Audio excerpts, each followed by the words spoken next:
finisce un 2017 e chiaramente non finisce la battaglia di genere FSP, Polizia di Stato.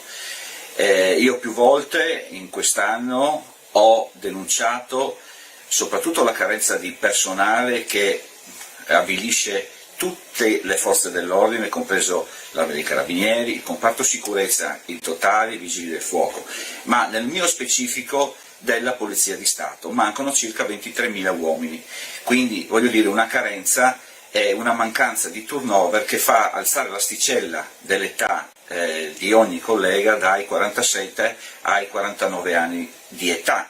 Quindi anche Pordenone e Udine soprattutto sono due città che alzano l'asticella oltre i 49 anni di età, perché lo dice lo stesso capo della polizia. Purtroppo manca un turnover, quindi una forza nuova, una linfa nuova e chiaramente il personale non viene più sostituito quando va in pensione.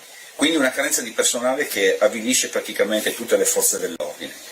E quindi nelle città piccole, come può essere la realtà di Pordenonese o la realtà di Udine, ma anche della stessa Trieste, la mancanza del turnover si sente. Solo nella città di Pordenone quest'anno sono usciti almeno 20 persone e altri 25 sono pronti a lasciare nel 2018 per quiescenza la Polizia di Stato. Se non c'è il cambio di turnover, ovviamente non ci sono nuove forze lavoro che possono aggravare su quello che è il territorio. Molte volte siamo costretti, nella turnazione di 5 turni, ad avere una sola macchina.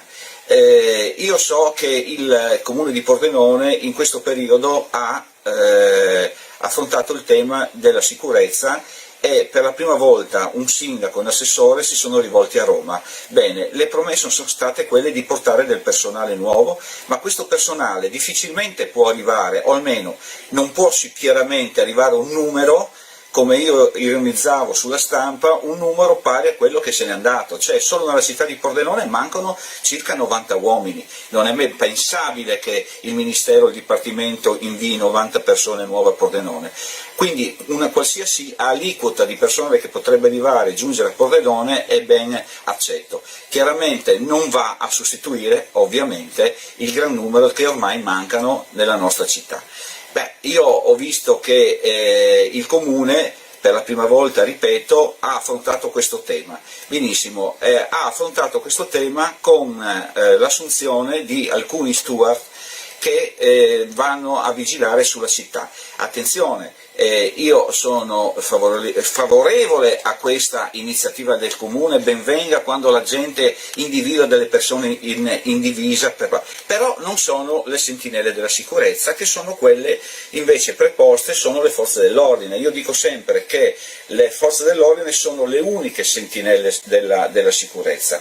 Perché dico questo? Perché queste persone che sono state assunte sono delle persone che non hanno le medesime competenze di un agente della Polizia di Stato o dell'Arma dei Carabinieri o della Guardia di Finanza e comunque degli stessi uomini della Polizia locale. Quindi attenzione, ben venga questa vigilanza ulteriore, ma attenzione che non deve essere sostituita con l'uomo della forza dell'ordine.